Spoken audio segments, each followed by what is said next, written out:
네. 5월 19일 장 마감 후 방송 찐시황 방송 시작하겠습니다. 오늘 함께 하신 분은 글로원 파트너스 이성웅 이사님. 안녕하세요. 안녕하세요. 네. 네. 일단 우리 김민수 대표가 네. 아주 시장을 잘 보신다고 추천을 하셔서 이제 오늘 저희 처음 이렇게 모시게 됐는데요. 네. 자, 일단 오늘 시장 한번 좀 볼까요? 일단 그래도 나스닥 4.7% 빠진 거에 비하면 네. 오늘 코스피나 코스닥은 잘 버틴 것 같아요. 네네. 네. 네, 시장 흐름을 놓고 봤을 때 아무래도 우리나라가 미리 빠진 측면이 있어서 이런 경향이 나타난 것으로 보이고요. 이게 미리 빠졌다는 게 뭐 지수 단으로만 놓고 보는 게 아니라 미국이 빅테크가 하락을 할 때 우리나라 같은 경우는 그 이전에 하락을 했었고, 그 다음에 어제의 하락 같은 경우는 미국의 소매업체 같은 경우 실적이 안 좋다 보니까 기존에 버티던 업종들까지 동반해서 하락을 하는 모습이었거든요. 그렇다 보니 우리나라 같은 경우는 상대적으로 뭐 미국 시장 대비해서 뭐 업종이라든지 지수 같은 경우가 조금 더 강했다고 볼 수 있겠습니다. 네, 그렇군요. 자, 오늘 아침 저희가 라이브 방송 하면서 네. 정말 많은 분들이 오늘 하루 어떻게 버텨야 되나 고민을 많이 했는데 네. 어쨌건 그래도 잘 버텨준 거 아닌가 싶은 생각이 들긴 하는데 네. 이 인플레이션 공포 이거는 어쨌든 사라진 건 없는 거죠. 네. 지금 뭐 나스닥 선물 지수도 아직 많이 빠지고 있는데 네. 오늘도 또 나스닥이 그렇게 만만하진 않을 것 같아요. 네, 아무래도 저희가 힌트를 얻을 수 있는 게 미국 시장에서 흘러가는 업종의 흐름을 보면 될 것 같아요. 최근에 시장 대비해서 강세를 나타내는 업종, 아니면 250일 신고가를 나타내는 업종을 추려서 저희가 살펴보면 유틸리티라든지 헬스케어, 그 다음에 이 원유와 관련된 그러한 업종들이 강세를 나타내고 있거든요. 반면에 이게 금리 인상기에 전통적으로 강했던 그 금융업종 같은 경우는 시장 대비해서 그렇게 강하지는 않아요. 여기에서 저희가 비춰볼 수 있는 게 금리 인상의 부분 자체는 시장에 이제 반영되었다고 유추를 해볼 수 있겠고요. 다만 그 스태그플레이션 부분에서 강할 수 있는 업종들이 미국 시장에서 강세를 나타내는 걸 저희가 볼 수 있음에 따라서 시장은 이제 그 스태그플레이션 우려를 반영해 나가는 단계로 보입니다. 지금 어떻게 봐야 될까요? 지금 한국 시장 오늘도 이제 개인들이 사고 외국인과 기관은 좀 코스피에서는 팔고 코스닥에서는 약간 산 것 같긴 한데 네. 이 수급 부분을 어떻게 이해해야 되죠? 지금 아무래도 뚜렷하게 기관도 매수 여력이 강하지는 않아요. 이게 액티브 펀드의 자금 추이 유입, 그 다음에 패시브 펀드 쪽의 자금 추이 유입을 보면은 기존의 그 연도에 대비해서 상승이라든지 하락폭을 종합해 봤을 때 1월부터 지금 5월까지 상승폭이 상당히 적거든요. 그렇다 보니 저희가 기관의 자금 여력 측면에는 그렇게 크지 않다라고 보이고요. 외국인 측면에서도 지금 뚜렷하게 우리나라만 놓고 유입하기에는 뭐 뚜렷한 명분이 없고, 그다음에 그 신흥국이라든지 그러한 밸류에이션을 비교를 해 보더라도 우리나라가 지수상만 보자면 그 레벨의 차이가 크지 않기 때문에 외국인의 뭐 매수의 유입이 언제 된다 이렇게 판단을 해보기에는 시기상조인 것으로 보입니다. 그러니까 아직은 외국인이 살만한 환경은 아직 안 돼 있다. 네, 그렇습니다. 네네. 그렇다면 지금 주식을 가장 많은 분들이 지금 고민하는 게 주식을 팔고 그냥 기다려야 되나 아니면 그래도 들고서는 이 모든 공포를 그냥 온몸으로 맞고 참아야 되나 이게 참 제일 걱정될 거란 말이죠. 네. 어떻게 생각하세요? 지금 파는 거는 아니라고 생각됩니다. 이게 왜냐하면 저희가 아주 쉽게 기존의 그 지수 레벨들을 비추어 봤을 때 지금 2550이라는 지수의 의미를 저희가 생각을 해야 되는데요. 이게 그 미래의 성장에 대한 그 부분을 지수로 땡겨 오지 않고 12개월 이전에 평균의 그런 기업의 성장을 반영을 했을 때 2550이라는 구간이 바닥 구간이거든요. 그렇다 보니까 여기 이 구간과 지금 비슷한 구간에 위치를 해 있기 때문에 주식을 굳이 매도를 하지는 않는 게 낫고, 그렇다고 하면 여기에서 대응이 또 궁금할 수 있잖아요. 그렇죠. 지금 많이 빠진 종목, 많이 빠진 업종, 소위 말해서 뭐 대표적인 성장주 네이버, 카카오 이런 종목들을 계속 들고 가는 것보다는 그 덜 빠진 종목, 그다음에 덜 빠진 종목 중에서도 분기 연속의 실적이 답보되는 뭐 2차 전지 소재라든지 기판 이런 쪽의 업종 쪽으로 관심을 가지는 게 훨씬 낫다고 보입니다. 그러니까 우리가 지금 이렇게 그 힘들 때는 그냥 심플하게 낙폭과대주 이걸 네네. 많이 찾는데 네. 오히려 그거보다 오히려 지금 시장에서도 강한 주식이 좋다. 네네. 이 말씀으로 이해가 되는데요. 네, 그렇습니다. 네네. 지금 오늘 LNF 같은 경우 그 뭐 수주 소식이 들리면서 이 어려운 장에서도 8.5%큰 상승을 했는데 네. 근데 소재주도 이렇게 좀 다 다른 것 같아요. 근데 LNF에 대해서는 우리가 계속 테슬라 향이기 때문에 네. 기대를 했었는데 네. 이게 모든 2차 전지 소재주에 대해서 가질 만한 어떤 기대감인가요? 아니면 LNF만의 어떤 그 특별한 호재라고 봐야 될까요? 제가 2차 전지 소재 쪽에 확장해서 한번은 생각을 해 볼 수 있겠고요. 다만 여기에서 생각을 할 거는 그 작년 한 9월경 그러니까 작년 말에 그 이 수주에 대해서 5조 원의 규모라는 이야기가 시장에 있었거든요. 근데 이 규모 자체가 7조 원으로 조금 더 올라서 나온 거고 근데 다만 이게 원자재 가격 상승분을 반영을 단가로도 한 상황이거든요. 그렇다 보니 여기에 대해서 시장이 이제 통상적으로 예상이 되었던 부분이 나왔다고 하면은 시장이 매도세가 나왔을 텐데 뉴스에 팔아라. 네, 규모도 증가했고 그 규모에 따른 이익에 잡힐 수 있는 질도 증가하다 보니까 오늘은 이 부분에 대해서 시장이 상승으로 반응을 했고요. 그렇다고 하면은 추가적으로 어느 정도 더 상승할 수 있는지 그 여부가 궁금하잖아요. 저희가 그 에코프로 BM의 그러한 실적에 비추어서 그 LNF 같은 경우가 그 7조 원의 수주분을 반영을 했을 때 올해 예상이익이 한 3천억 정도 돼요. 그렇다고 하면 이게 그 밸류에이션 정도의 성장주 중에서도 2차 전지 소재가 받는 그 프리미엄이 한 40배 정도거든요. 그렇다 보니 저희가 보수적으로 잡아보더라도 한 1조 2천억 원 정도의 시가총액까지는 상승이 가능합니다. 그렇다 보니 뭐 상승 여력은 기본적으로 20% 정도는 남아 있는 것으로 보입니다.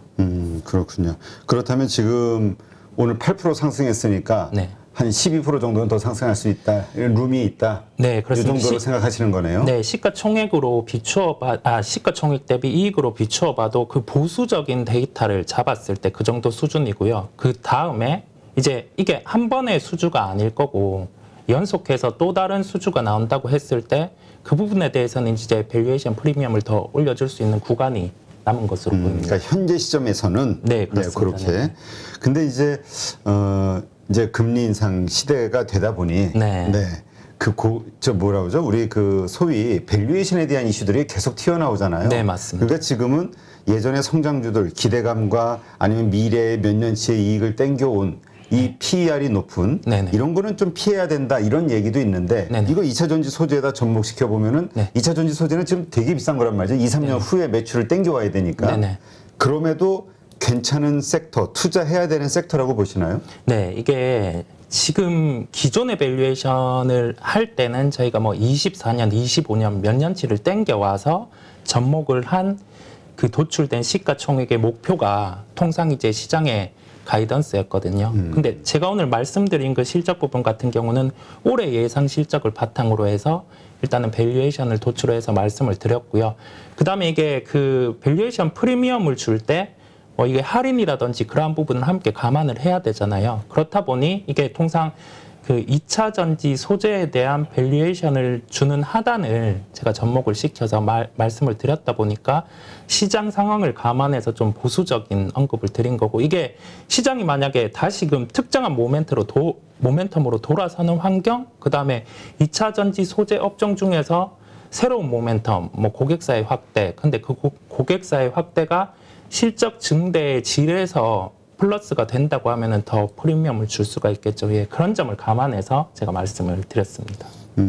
그렇다면 아까도 말씀하셨지만 이제 지금 시점에서는 뭐 룸을 한 20% 정도 보셨으니까 현재 8% 올랐다면 12% 정도밖에 안 남았는데 이건 지금 추격 매수해야 되나 이런 고민이 될 수밖에 없죠. 그러니까 들고 있으신 분들 입장에서는 보유 뭐 괜찮을 것 같긴 하지만 맞는다 하면 네, 그렇습니다. 네. 근데 신규 매수의 관점에서 이게 과연 좋은 주식일까 어떻게 보세요? 공감합니다. 그 말씀에 대해서 공감을 하는 게 저희가 그 시장에 대해서 그 타겟 수익을 정해놓고 접근을 하잖아요. 네. 이게 좋지 않은 시장에서 저희가 목표가 이 정도로 갈 수 있다는 그 룸에 대해서 생각을 해놓으면은 추후에 시장이 빠졌을 때 대응이 편하다 보니까 제가 목표 시총을 보수적으로 잡아서 말씀을 드렸고요. 이게 오늘 같은 경우는 이러한 그 7조라는 수주를 반영해서 움직이는 구간이었다 보니까 이게 당장에 뭐 매도가 나오더라도 시장이 반응하는 그대로 받아들이는 게 맞는 것 같아요. 그렇다 보니 뭐 추격해서 지금 주가가 오를 때 진입을 하는 거는 이게 시장이 아주 좋은 환경 때 저희가 하는 플레이기도 하잖아요. 그렇다 보니 이게 소위 말해서 지금 시가총액이 한 9조 원 정도 와 있거든요. 근데 여기에서 이제 매수할 수 있는 구간을 또 정해 놓는 거죠. 이제 밸류에이션적으로 감안을 했을 때 지금의 프리미엄을 한 40배 줬다고 하면은 나는 이제 뭐 한 35배, 30배 구간에서 매수하겠다. 여기에 대한 근거는 뭐 실제 수주가 나타나지 않았더라도 올해 실적을 감안을 했을 때 밸류에이션 하단이다, 하단 이하다. 네, 그런 거를 접목을 해서 매매에 함께 결부하시면 지금 시장에는 조금 더 편하게 접근을 하실 수 있을 겁니다. 네. 자, 그렇다면 이제 우리가 LNF는 지금 신규 매수 관점에서 별로 메리트가 없다고 했을 때, 네네. 그러면 이거 수주 소식과 관련해서 오를 만한 또 관계되는 주식들 네. 있을까라는 관점. 네. 뭐 그런 차원에서 LG에너지 솔루션의 밸류체인 이걸 뭐 네네. 조사할 필요가 있다. 이건 어떤 얘기입니까? LG 에너지 솔루션 밸류체인 같은 경우 아무래도 뭐 소재 같은 경우 부분에 이러한 뭐 2년간의 계약을 통해서 이러한 부분이 나타나면 뭐 장비라든지 그러한 부분이 뒤이어서 수주가 나타나는 걸 저희가 알 수가 있거든요. 다만 여기에서 밸류체인을 짚고 갈 필요는 있겠지만은 시장의 주가만 본다고 하면은 최근에 장비주 같은 경우는 그 밸류에이션이 싼 구간임에도 불구하고 수주가 나오면 통상 뭐 주가가 세론이 나오는 그러한 경향이 많습니다. 그렇다 보니 저희가 그 현재 그 LNF의 그 소재에 대한 부분에 그러한 수주가 있었음에도 불구하고 장비주 같은 경우를 밸류 체인을 연결해서 접근하기에는 현재 시장의 결에는 좀 크게 맞지 않는 것 같습니다. 그렇다면 그냥 그 직접적인 호재가 있는 그 기업 여기에 네. 집중해야지. 네네. 그게 좀 파생될 것 같은 섹터 내의 다른 어떤 뭐 네. 이등주가 됐든 네네. 이런 쪽으로는 좀 그렇다. 네, 그렇습니다. 그런 차원에서 에코프로비엠은 어떻게 보세요? 네, 코프로 비행 같은 경우는 지금 시가총액이 한 10조 8천억 원 정도. 좀 최근에 좀 올라왔죠. 네네. 네. 올라온 상황이고, 그 다음에 주가가 빠졌을 때가 한 7조 정도였어요. 7조에서 8조 구간에는 뭐 플레이를 하기는 편합니다. 왜냐하면 이게 올해 실적만 감안했을 때 이제 밸류에이션 하단 수준이었기 때문에 플레이를 하기에 편하고요. 뭐 지금 시장을 함께 감안하고 추후에 나올 수 있는 수주에 대해서 전혀 감안하지 않았을 때는 지금 뭐 적정한 수준 정도의 그 시가총액이다 보니까 저희가 그 한 번 하락을 기다린다라는 표현이 맞을 것 같습니다. 그렇군요. 지금 그렇다면 지금 시점에서는 에코프로비엠 역시 메리트가 없고 가격 조정이 있었을 때 그때 좀 관점을 매수 관점으로 봐야 된다. 네, 그렇습니다. 그러니까 지금이 어떻게 보면은 풀 가격이다. 정상, 그러니까 이 여러 가지 좋은 호재들을 다 반영한 그 가격이다. 이렇게 보시는 건가요? 그 또 다른 호재가 있을 수 있지만은 올해 지금 시점에서? 네, 그렇습니다. 네, 올해 예상 부분은 반영한 시가총액이라고 볼 수가 있겠습니다. 네, 알겠습니다. 이렇게 해서 이게 이제 저희가 이렇게 얘기를 나누는 거는 이 어려운 시장에서도 어쨌든 이 종목 장세다 보니까 네네. 그 다음에 또 티오를 종목이 무엇인가에 대한 아이디어를 찾기 위해서 이제 네네. 살펴보고 있는 건데요. 네. 일단 오늘 미국 시장의 그 폭락을 불러일으켰던 거는 이제 타겟 실적이 악화된 거죠. 어제는 그 월마트의 실적이 좀 둔화됐고 오늘은 타겟의 실적 쇼크. 자, 그러다 보니까 오늘 아침에도 이마트 들고 있으신 분들 뭐 30% 이상 그 마이너스다 뭐 이런 얘기 하시는 분들이 있었는데 네. 이마트라든가 이런 오프라인 유통에 대해서 어떻게 봐야 됩니까? 이게 상당히 접목에서 말하기가 힘들기는 한데요. 이게 타겟 같은 경우가 미국에서 상당히 인기 있는 그 할인점이잖아요. 할인점이고 여기에 대해서 그 할인 전문 업체 뭐 다른 쪽과 비교를 했을 때도 약간 그 매장에 진입했을 때 그래도 아주 깔끔하다. 소비자들이 뭐 구매하기 좋다. 이러한 환경임에도 불구하고 그 인건비 비용 상승이라든지 아니면 뭐 임금 상승 뭐 이러한 부분에 부정적인 요소를 감안해서 이 가이던스를 또 꺾어서 발표를 했잖아요. 그렇다 보니 뭐 미국 시장에는 일단은 그 소매 업종이 뭐 한 군데 빼고는 주가 흐름이 좋지 않았고 우리나라 같은 경우도 이게 불확실성인 것 같아요. 과연 우리나라 같은 경우도 인플레이션 환경인데 그 기타 비용들, 뭐 인건비라든지 그러한 부분들이 증가를 하는데 우리의 예상만큼 뭐 리오프닝이 열리고 분명히 좋아질 수 있는데 그것만큼 좋아질까라는 급부가 첫 번째. 그다음에 두 번째로 이게 온라인 쇼핑 쪽으로 확대를 많이 했었잖아요. 뛰어들고 했는데 그 온라인 쇼핑의 데이터조차 지금 꺾이고 있는 상황이거든요. 그렇다 보니 그 이 첫 번째, 두 번째 요소가 함께 접목이 돼서 지금 싼 건가? 아니면은 향후 성장이 가능할까? 이러한 심리들이 함께 영향을 미친 것으로 보입니다. 네. 자, 그렇다면 팩트는 뭡니까? 네. 팩트, 우리 이마트, 네. 그러니까 오프라인 유통가 사실 리오프닝이라는 단어가 화두가 되면서 네. 투자의 대상으로 또 인기가 있긴 했잖아요. 네네. 예, 관심을 많이 가졌었고 네. 이 오프라인 유통업체들 여기에는 아마 저런 것도 포함되겠죠. 우리 편의점들, 네네. GS 리테일이 네네네. 등등 어떻게 봐야 됩니까? 이런 쪽을 투자의 관점에서 매수? 매도? 매수는 아직 아니고요. 예, 왜냐하면 이게 그 올해 예상 실적 같은 경우가 그런 케이스들을 반영해서 지금 주가가 형성이 돼 있다 보니까 여기에 대해서는 매수를 유보하는 게 낫다는 관점이고요. 그 시장에서 봤을 때 주가가 모든 걸 답을 하잖아요. 근데 이러한 주가가 빠졌다는 거는 분명히 새로운 모멘텀이 없이는 다시금 주가 회복이 힘든 점, 그 다음에 이게 아주 싸져서 진입이 가능하다는 점, 뭐 그 점인데 지금 첫 번째, 두 번째 다 아니다 보니까 그 새롭게 진입을 할 때는 지금 뭐 유통업체에 대해서 새로운 모멘텀이 생겼을 때 그때 접근을 하는 게 훨씬 낫다는 판단입니다. 그러면 새로운 모멘텀이라는 거는 어떤 요소가 떠오르게 될까요?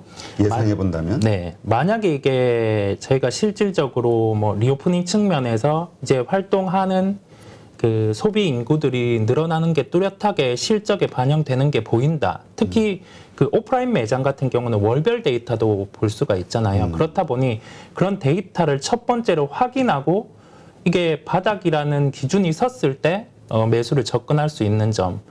뭐 두 번째로는 이제 뭐 중국에 나가는 업체 같은 경우는 뭐 중국의 그런 봉쇄가 해제되고 거기에 따라서 이제 데이터가 올라오는 뭐 그러한 측면을 확인한다든지 짧게는 그런 모멘텀 정도로 볼 수가 있겠고요. 이게 현재 주가가 뭐 싸지는 않은 구간이다 보니까 그런 모멘텀을 단기적으로 짧게 볼 수 있는 모멘텀 먼저 해서 접근하는 게 필요하겠습니다. 그렇군요. 그렇다면 지금 들고 있으신 분들 입장에서는 네. 매도 비중을 좀 줄이거나 매도하거나 이게 맞는 겁니까? 아니면 인내해야 됩니까?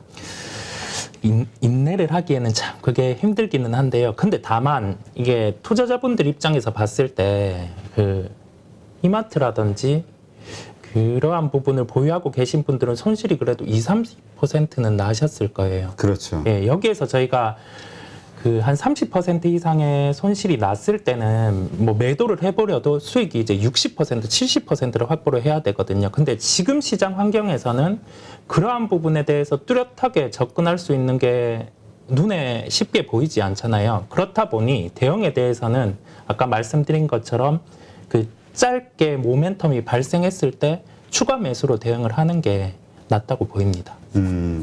그렇다면 우리가 요즘 자주 하는 말 중에 하나가 이제 그 산업의 성장세를 좀 보자 이런 얘기 하잖아요. 네네네.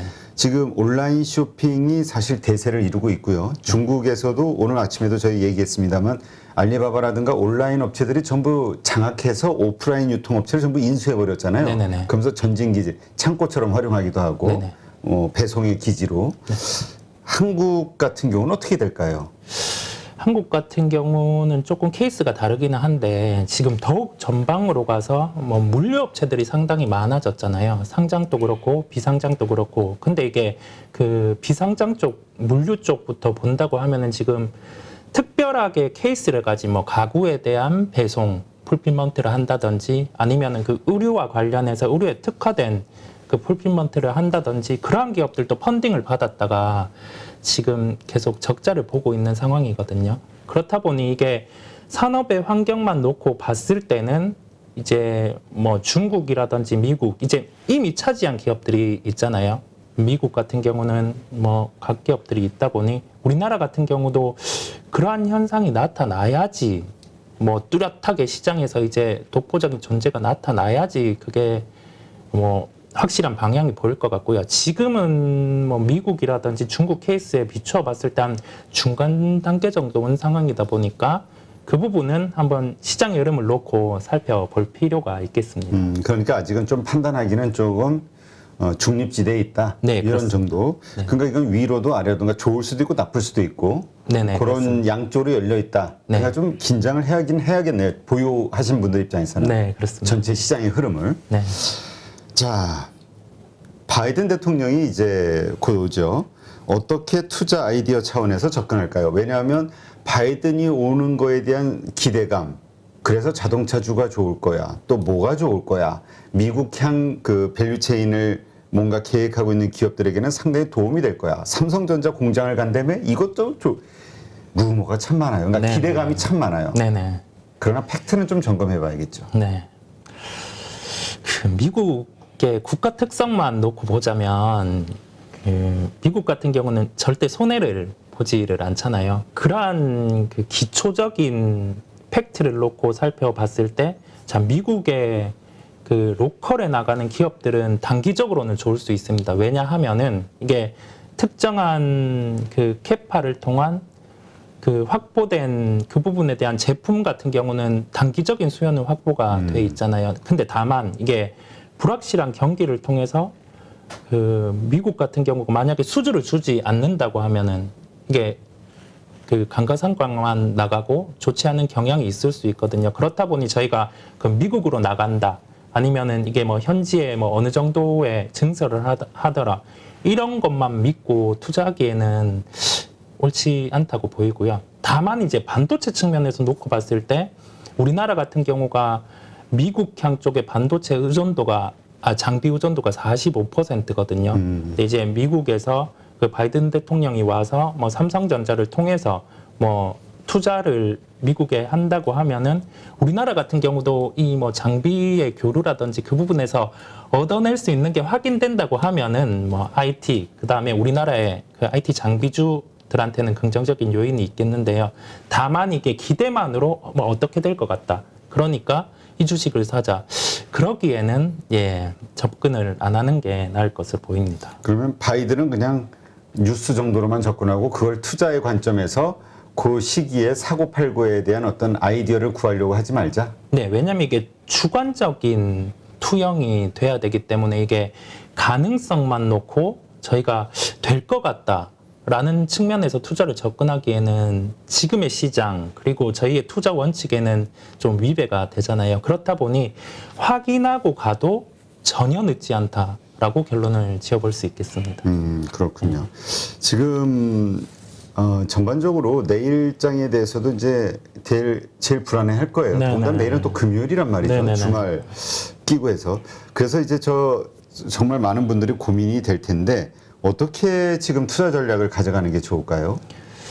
그 지수를 그냥 정해놓고 한 2,550 기준으로 정해놓고 그 하단을? 네네. 아. 네, 2,550이 이제 깨진다고 하면은 그 삼성전자를 이제 플레이를 해도 될 것 같습니다. 왜냐하면은 삼성전자는 이게 실적이 좋고 나쁘고로 갈리는 게 아니라 뭐 수급적인 측면에서 접근이 훨씬 더 많잖아요. 그렇다 보니 저희가 기관 측면에서도 이제 좀 접근할 수 있는 지수 수준이 2,550이라는 그 특정한 그 지수가 있다 보니 그런 측면에서 이제 지수의 반등이 나온다고 하면은 시가총액 상위주, 뭐 삼성전자를 필두로 해서 가능하다고 보이기 때문에 이제는 삼성전자를 2,550 이하 수준에서는 접근을 해도 될 것 같고요. 그 다음에 말씀드린 것처럼 과대 낙폭이 있는 종목들 같은 경우, 뭐 PBR이 1배 왔다.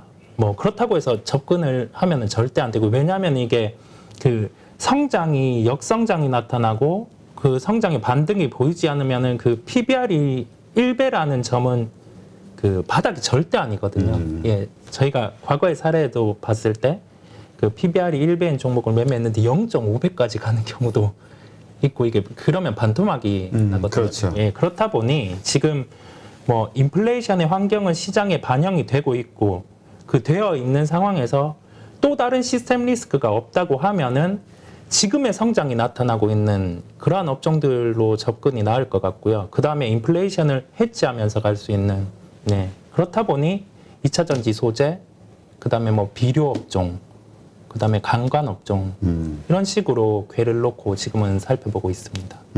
그렇다면 지금 언급하신 뭐 강관, 비료 이쪽을 계속해서 뭔가 이 시장에서 강세를 보이는 주도주 역할을 할 것이다. 지금같이 불안정한 시점에서 이렇게 보시는 건가요? 2차 전지 소재는 주도주의 가능성이 매우 높을 것으로 보이고요. 이미 근데 많이 올랐잖아요. 네, 그렇습니다. 그럼에도 불구하고 네, 그러니까 그렇습니다. 오버슈팅이 나올 수 있다는 얘기인가요?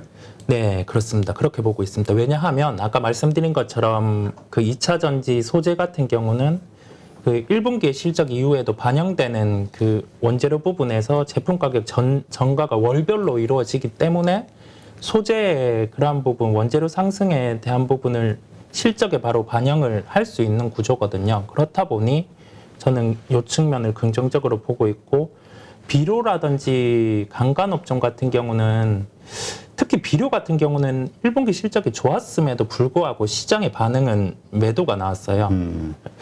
네, 여기에서 판단을 해보는 게 그 기존에 뭐 2006년, 8년에서 수요 사이클 때는 뭐 비료 업종 같은 경우, 그다음 특히 남해약 같은 경우가 실적이 연간으로 한 7배 정도 상승하는 그 측면을 저희가 확인을 할 수 있었고 그때 주가가 한 2배 정도 빠르게 상승을 했었거든요. 근데 이게 공급 사이드기도 하고 실적을 확인했음에도 불구하고 시장의 반응이 과연 이게 지속될까? 그러니까 피크아웃에 대한 논란으로 어저께 좋은 실적이 나왔는데도 오히려 네, 부러졌잖아요. 그렇습니다. 네네. 오늘 뭐 조금 반등했습니다. 네, 그렇습니다. 네, 그렇다 보니 이 부분은 다만 러시아 우크라이나 이슈가 지속되는 상황에서 저희의 포트에 성장주가 많다고 하면은 이 많다고 하는 기준은 한 50% 정도의 성장주가 있다고 하면은 그 해지 수단으로 뭐 비료라든지 이 강관이라든지 이 부분을 함께 편입을 해 나가면 그래도 이 환경에서 조금은 방어하면서 함께 그러니까 조금 투자를 오를 수 있다. 네, 근데 그래도 걱정이 되는 건 그건 많이 올랐잖아요. 네네. 그러니까 환경이 갑자기 바뀌면 오히려 또 거기서 크게 물릴 가능성도 있는 거 아닌가요? 그렇습니다. 그렇다 보니까 이게 러시아 우크라이나 이슈라는 모멘텀이 제거된다고 하면은 이게 그 비료라든지 강관 이러한 부분은 뭐 싸고 성장이 나타날 수 있음에도 불구하고 그때는 매도를 해야 됩니다. 그러니까 우리가 사실 뭐 비료주라든가 식음료주라든가 이런 거 요즘 분위기는 좋지만 네네. 수급이 안 받쳐주는 섹터잖아요. 네, 인기 그렇습니다. 없던. 네, 그렇습니다. 그 사람들이 아무리 가치가 싸면 뭐예요? 그냥 관심이 없는데. 네, 맞습니다. 네, 그런 환경으로 다시 돌아갈 수 있다. 네 그렇습니다. 그걸 우리 염두에 둬야 된다. 네, 맞습니다. 그런 차원에서 남의 화학 어떻게 봐야 됩니까? 말씀하신 대로 실적만 보면 참 괜찮고 네, 앞으로 계속 갈 것 같기는 한데 네. 또 반대 의견 가지신 분들도 있거든요. 지금 매도해야 될 때다. 네네. 예. 이게 처음에 그 커버하는 애널리스트 분들도 없잖아요. 근데 1분기 실적이 뭐 400억, 500억 나올 수 있다 얘기가 있었는데 전혀 그거는 저는 못 나온다고 했었어요. 왜냐하면은 이게 그 비료 측면에서 수출에 대한 부분이 50%가 있지만은 현재 뭐 국내에 나가는 그 구조를 살펴봤을 때 농협과 축협 이 부분이 30%를 점유를 하고 있고 나머지 기업들이 포션을 나눠서 있잖아요. 그 다음에 연초에 이미 그 계약 부분이 이루어졌거든요. 가격 계약 부분이 이루어졌다 보니까 그거는 불가능한 실적을 했는데 한 430억 원의 영업이익을 보여주기는 했어요. 현재 시가총액 대비해서 뭐 연간으로 이 부분이 2분기까지는 성장이 나타나고 3, 4분기는 물음표라 하더라도 분명히 싼 거는 맞는데 이제 시장 참여자들은 과연 이게 연속될까? 그 다음에 미국의 뭐 모자이크라든지 이러한 비료 대표로 상승을 했던 주가들이 이제는 꺾여 내려가는 단계고. 아 그래요? 네, 그렇다 보니 과연 그러면 우리나라만의 남해학이 상승을 할 수 있을까라고 한데 이제 1분기 실적을 받고 2분기까지는 그 가격 부분, 그다음에 수출의 그 포션에 대한 가격 부분까지 했을 때 그 연속 성장은 나타날 수 있다는 점에서 가격 메리트는 개인적으로는 있는 것으로 보입니다. 네. 그러니까 가격 메리트는 있으나 적극적으로 우리가 지금 매수할 단계라고 보시나요? 그건 아닙니다. 그럼 어떻게 그 의미를 받아야 되죠? 그 괜찮은 주식인 거 이거잖아. 네. 괜찮은 주식인데 지금 살 만한 구간은 아니야. 이거 아닌가요? 네, 제가 보기에는 괜찮은데 네. 시장의 반응이 조금 아니라고 하는 것 같습니다. 예, 주가만으로 놓고 봤을 주가만으로. 때. 네, 그러니까 어제의 상황을 봤을 때. 네 그렇습니다. 네네. 그럼 오늘 뭐 3%대의 반등은 그냥 일시적 반등으로 보시는 건가요? 네, 일단은 그렇게 보고 있습니다. 모자이크가 보니까 진짜 고점 79불 찍고 현재 61불이네요. 네네, 그렇습니다. 알겠습니다. 하여튼 지금 어떤 특별한 상황에 의해서 올라왔던 주식들은 이 상황이 제거되는 순간 다시 다 원 가격으로 회귀될 수 있다. 네, 그렇습니다. 그런 주의사항을 확실히 인지하고 네. 들어가더라도 네. 빠르게 빠져나올 준비를 하고 각오를 하고 들어가야 된다. 네, 이렇게 보면 되겠네요. 네네. 알겠습니다. 아까 잠깐 그 뭐죠? 2차 전지 소재와 관련해서는 오버슈팅 가능성도 이제 좀 염두에 두신다 했잖아요. 네, 그렇습니다. 그렇다면 아까 우리 LNF 룸이 한 12% 정도밖에 오를 게 안 보이니 네. 지금은 그냥 좀 관망? 그러니까 지금 적극적으로 매수하기는 좀 어렵다. 네. 근데 그 이상의 오버슈팅 가능성이 있다면 지금 사야 되는 거 아닌가요? 그렇기는 한데 저희가 그 점만 놓고 봤을 때는 룸이 지금 보수적으로 상승을 잡았고 오버슈팅을 할 수 있으니까 지금 당장 사야 된다. 이 점은 아주 좋은 장에서 저희가 상승하는 종목들이 많고 그다음에 상승장. 네, 그다음에 뚜렷하게 주도주가 2차 전지 소재 맞다. 이제 미래의 실적을 다 땡겨와서 이 정도까지 우리는 꿈가희망으로 더 갈 수 있다라는 시장 때는 그게 가능한데 지금 시장 자체는 또 모를 뭔가의 불확실성이 계속 시장에 영향을 미치고 있잖아요. 그렇다 보니 저희가 매수 관점으로 룸이 남아 있대. 다만 저희의 기준에서 특정한 시가총액까지 조정이 나왔을 때 그때는 이제 진입해보자. 예, 그 시각이 맞겠습니다. 네, 알겠습니다. 지금 이렇게 현금을 들고 있으신 분들, 근데 아마 대부분은 주식으로 다 물려 있으셔가지고, 네네. 예, 지금 참 대응하기 어렵고 마음은 되게 불안하실 텐데, 혹시라도 현금을 들고 있는 분이라면, 네. 어떻게 하는 게 좋을까? 이런 분들 입장에서는 뭐 혹은 뭐 가지고 있는 거 좀 비중 줄여가지고 현금 만들어서 생각할 수도 있겠는데, 뭔가 이렇게 불안정한 시장에서는 좀 저가, 낙폭 과대주, 그러한 주식을 사서 그냥 좀 기다리면 뭐 더 이상 크게 빠지지는 않고 이제 올라가기만 하겠지. 좀 네네. 더디더라도. 네네. 이런 생각 하시는 분들도 있잖아요. 네. 어떻게 보세요? 그런 섹터가 있다면 어디가 있을까요? 우리가 관심을 갖고. 낙폭과대 같은 경우 중에 성장주 중에 밸류에이션으로 이제 매력도에 다다른 게 뭐 아프리카 TV 정도가 있기는 있거든요. 뭐 주가 수익 비율로 한 10배, 11배 수준까지 지금, PER? 예, 주가가 하락을 해 있어요. 이게 역사적으로 하단이기도 했다 보니 지금 측면에서는 이제 성장주로 접근한다 하면 아프리카 TV 정도 많이 빠진 종목 중에 매력적이라고 할 수 있겠고요. 궤를 달리해서 또 다른 성장주 뭐 카카오라든지 네이버 같은 경우는 아직 실적에 비추었을 때 뭐 주가 수익 비율로는 한 30배. 그 다음에 저희가 매출액 대비 시가총액으로 보면은 아직 한 6배, 8배 이 정도 수준이거든요. 그렇다 보니 글로벌 업체랑 비교하더라도 그렇게 싸지가 않습니다. 예. 성장주 측면에서는 뭐 콕 집어서 아프리카 TV 정도 접근이 가능하겠고요. 나머지 뭐 네이버, 카카오 같은 경우는 조금 더 그 할인이 되기를 기다리는 게 신규 진입하시는 분들한테는 조금 더 편하겠습니다. 아, 진짜 뭐 네이버 카카오 말씀하셨으니까 지금 신저가를 계속 기록하고 있잖아요. 네네.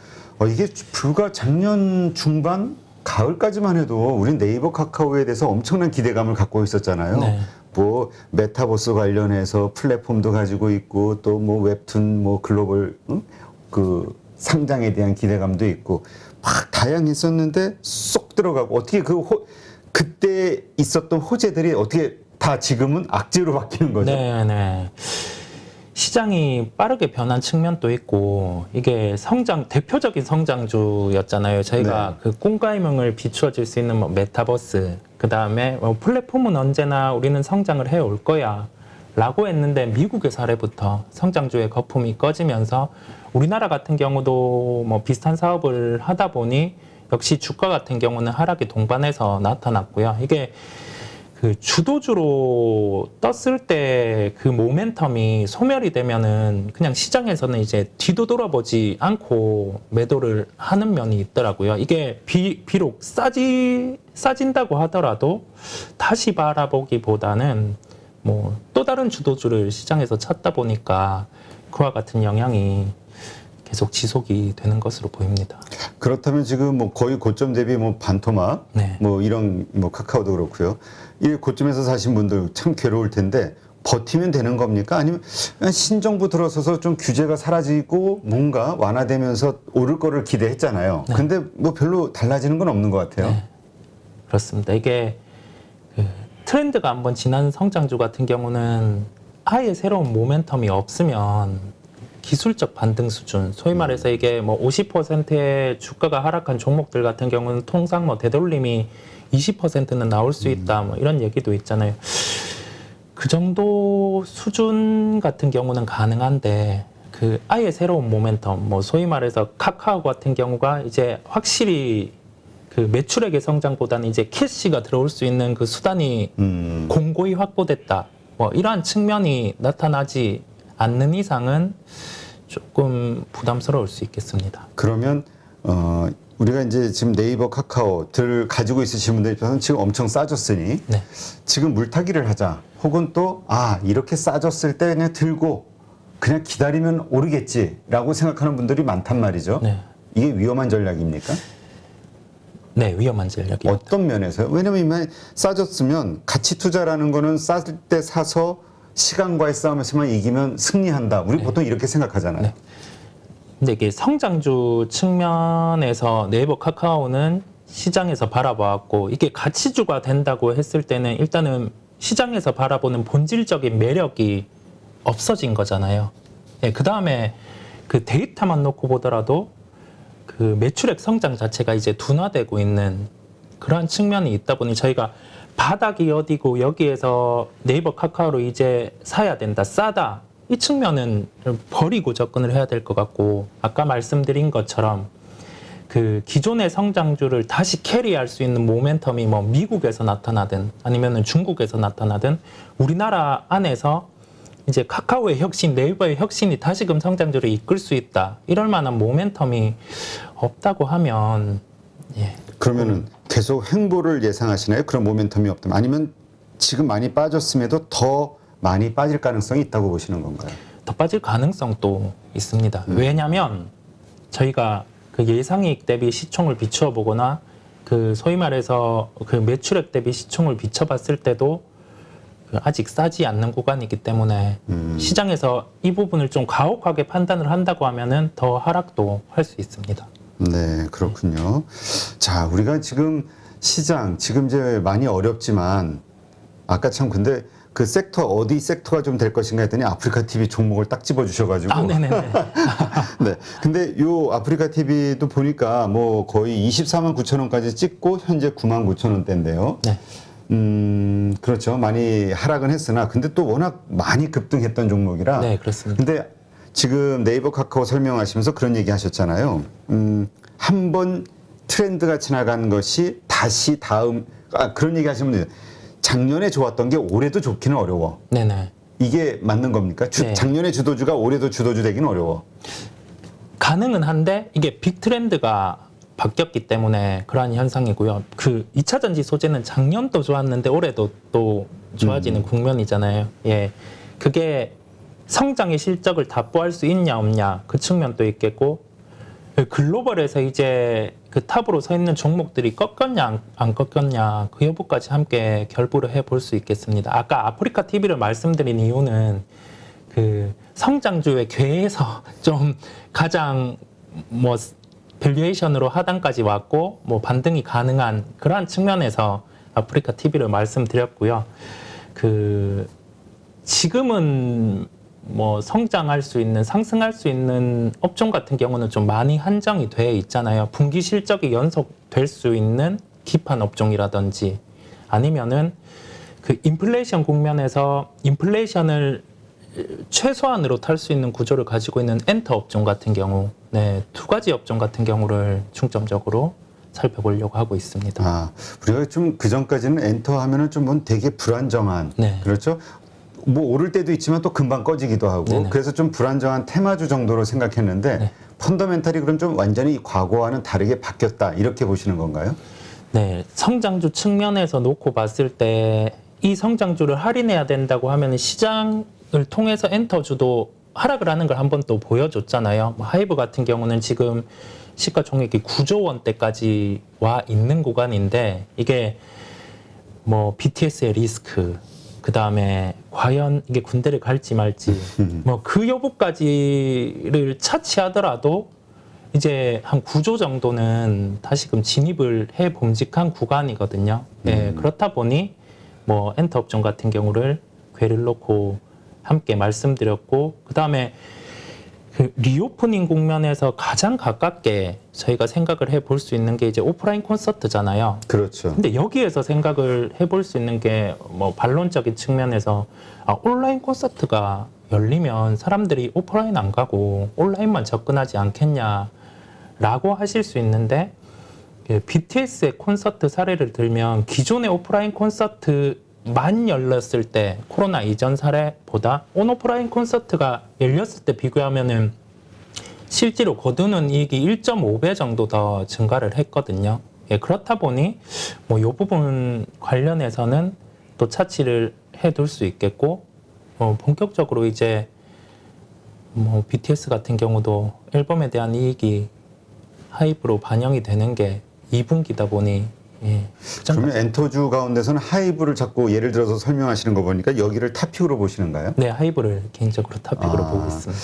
그 뭐죠? 그 많이 그 뭐 다른 엔터주들이 오를 때도 빠졌었잖아요. 네, 그렇습니다. 그거는 그만큼 이 하이브가 밸류에이션이 높았기 때문이다. 신규 상장 이후에. 네네. 예, 그 밸류에이션. 그래서 지금도 이게 적정 가격이다라고 보시는 분들이 있거든요. 네네.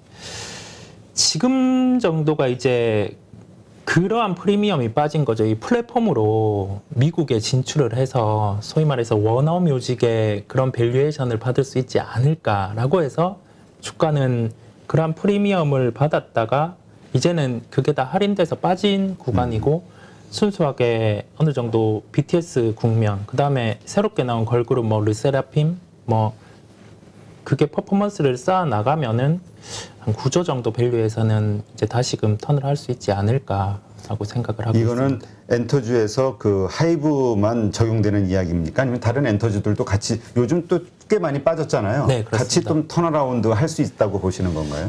네, 그 밸류에이션적으로 그 이익이 내려오는 게 깔끔한 건 JYP 엔터기는 하거든요. JYP 엔터 같은 경우도 가깝게 이제 뭐 트와이스 중에 뭐 나연이 대표적으로 솔로 앨범을 통해서 데뷔를 하고 이제 콘서트 같은 경우도 뭐 가을부터 더욱 본격적으로 열리기는 한데, 지금 상대적으로 비교를 해봤을 때 하이브가 좀 빠져 있는 단계다 보니까 제가 하이브를 중점적으로 말씀을 드렸고, 엔터 업종 같은 경우는 업종이 같이 움직이는 경향이 있잖아요. 그렇다 보니 뭐 엔터 3사를 놓고 뭐 밸류 기준을 통해서 좀 더 빠진 거 매수, 그 다음에 그 많이 오른 거 매도, 이런 식으로 해서 바스켓 매매를 통상 많이 하기는 하더라고요. 네, 그 측면도 함께 감안을 해보시면 될 것 같습니다. 네. 자, 지금 이제 우리가 계속 그 여러 섹터 혹은 주식들에 대해서 이제 살펴보고 있는 거는 이제 희망이잖아요. 네네. 이게 좀 좋아지는 상황이 됐을 때 네. 주도주가 될 만한 게 뭐가 있을까? 네네. 그때 어떻게 초기에 올라타서 네. 그래서 우리가 이 손실을 좀 많이 할 수 있을까? 네. 이제 이런 생각인 건데, 일단 반등하기 위해서 일단 시장이 좋아져야 되잖아요.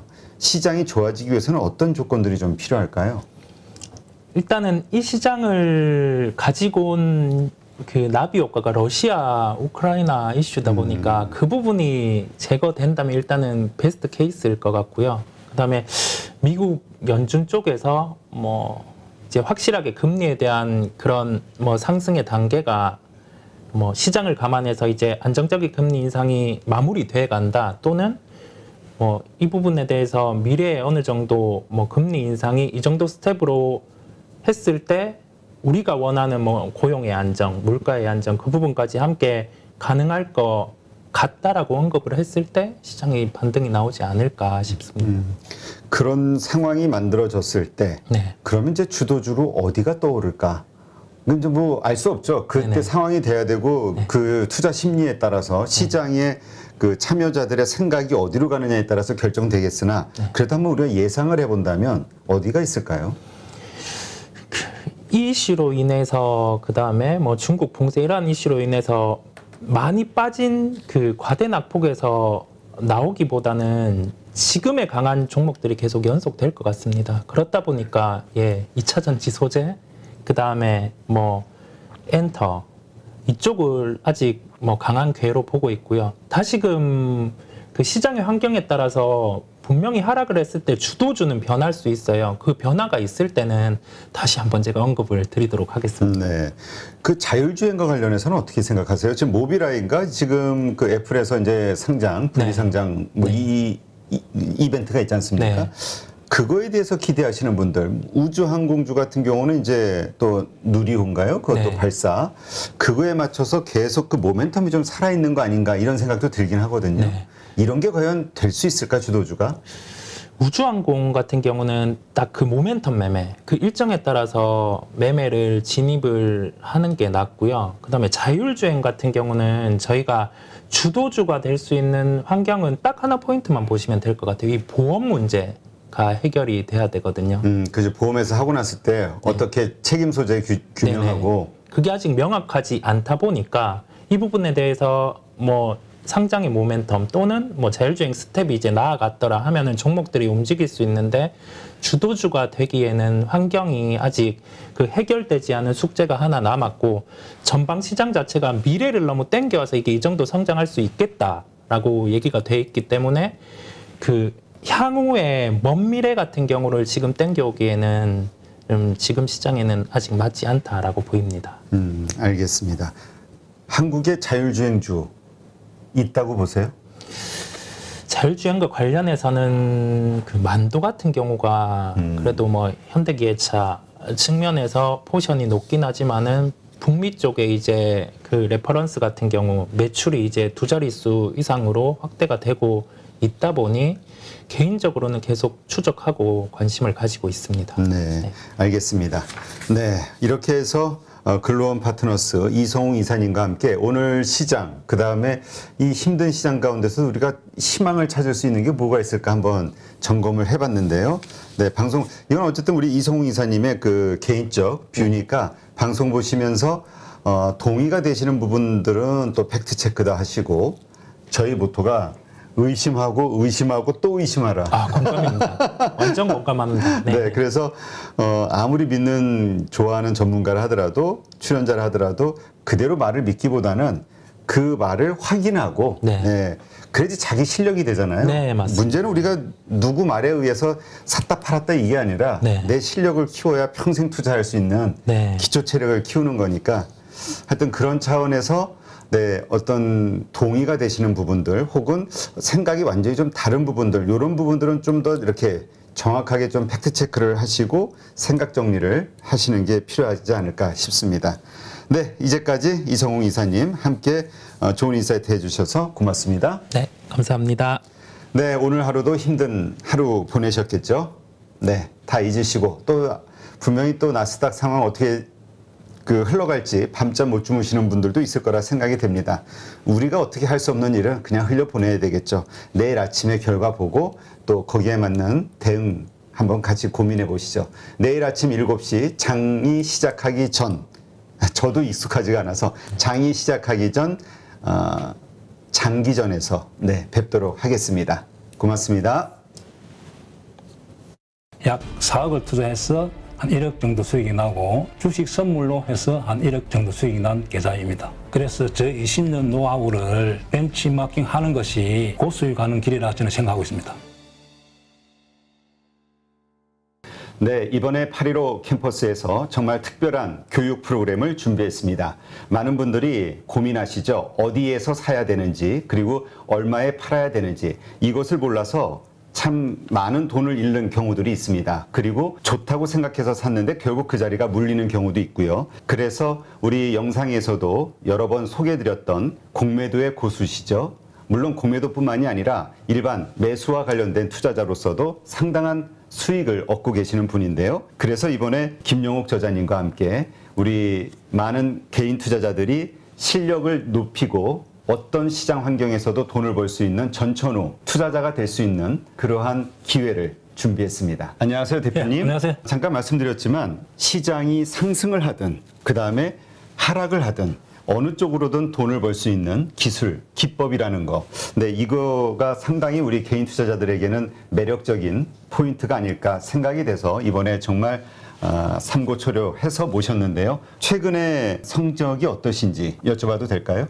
저는 전업 투자자이기 때문에 그냥 월 단위로 손실 난 달이 거의 없다시피 합니다. 그래서 꾸준하게 수익을 내고 있습니다. 최근에 제가 공매도에 대해서 주간 동화하고 대담을 했는데 거기에 그 계좌 인증을 하라 해서 제가 계좌 인증을 한 계좌가 2개가 있습니다. 그것을 자료로 첨부하겠습니다. 자, 이게 계좌 보면 하나는 CFD 계좌 약 4억을 투자해서 한 1억 정도 수익이 나고 주식 선물로 해서 한 1억 정도 수익이 난 계좌입니다. 아, 네. 그럼 2월 달에만 2억 정도의 수익을 올리셨다. 예, 대표적으로 이제 공매도 자리를 잘 잡으면은 그렇게 수익이 난다는 것을 제가 보여준 거죠. 그래서 정말 시장이 떨어지거나 혹은 상승하거나 양쪽에서 이제 돈을 벌 수 있는 네, 그런 기법을 가지고 계시기 때문에 상당히 특별하다. 저도 그렇게 생각이 되는데요. 공매도와 일반적인 우리 주식 투자 이 양쪽을 다 같이 하는 투자를 하고 계시는 건가요? 지금 현재도? 예, 저는 지금 매수와 매도, 공매도를 다 반반 정도 합니다. 손흥민 축구 선수가 축구를 잘하는 이유가 왼발, 오른발 사용하기 때문에 축구를 잘합니다. 제가 좀 주식의 차트를 잘 보는 이유도 공매도를 오래 했기 때문에 매도 자리가 정확하게 보입니다. 왜냐하면 저는 매도 포지션을 하기 때문에. 반대로 또 매수 자리도 잘 보입니다. 결국 공매도와 매수는 제가 다음에 기회가 되면 설명하겠지만은 밀접한 연관이 있습니다. 그래서 일반 투자자들도 쉽게 배우면은 성률이 한 90% 정도 나올 수 있도록 교육을 할 수 있습니다. 공매도를 활용해서 오히려 사야 되는 자리들을 알 수 있는 거잖아요. 네, 맞습니다. 이러한 것과 관련된 기법들은 어떤 것들이 있나요? 간단하게 4가지 기법을 저도 실제 매매를 해서 이제 검증한 기법인데 강남 나이트 기법이라고 우리 땅은 강남이 최고 좋잖아요. 그렇죠. 차트상에서도 그런 강남 자리가 성률이 한 80%, 90% 오는 자리가 있고 신고가 자리. 네. 또 하나는 급락에서 턴, 그 다음에 윗꼬리 거래 극강 기법이라고 4가지 기법을 통해서 매수로서는 충분히 개인들이 수익을 낼 수 있습니다. 또 공매도 자리는 2군데, 저점에서 공매도 자리, 고점에서 공매도 자리 2군데만 배우더라도 충분히 개인들도 적용해서 수익을 낼 수가 있습니다. 네. 네. 그런데 많은 분들이 또 오해하실 수 있는 게 공매도에 대해서는 워낙 이미지가 안 좋기 때문에 그러니까 개인 투자자들이 희생을 그 외국인과 기관의 어떤 불공정한 공매도로 인해서 희생을 받는다라고 생각을 하는 피해의식을 가지고 있는 분들도 있거든요. 그러나 이 공매도에 대해서 명확하게 이해를 하고 있다면 공매도를 쳐서 돈을 버는 것도 가능하지만 공매도 치는 자리를 피할 수 있는 안목이 생길 수도 있는 거겠죠? 제가 이제 공매도를 안 하더라도 공매도 치는 자리를 알기만 하더라도 개인들이 매수를 실수 안 하기 때문에 계좌의 수익에 큰 도움이 됩니다. 네. 모든 주식 거래를 코스피 300, 그다음에 코스닥 200, 소위 우량주 중심으로만 한다라고 말씀하셨거든요. 거기에는 뭐 어떤 특별한 이유가 있을까요? 예, 제가 이제 20년 동안 전업 투자하면서 개별 종목, 이제 테마주와 잡주들을 매매하다 보니까 럭비공처럼 어떻게 튈지를 예측을 할 수가 없습니다. 그래서 운에 맡기는 매매를 많이 했다는 거죠. 네. 그래서 우리가 개인 투자자들이 그런 매매를 많이 해서 어떤 경우는 수익 났다가 손실 났다가 그 결과를 알 수가 없기 때문에 손실이 많이 납니다. 따라서 우량주 위주로 하다 보면은 예측이 가능합니다. 네. 이 차트상에서 상승 차트가 보이고 하락 차트가 보인다는 거죠.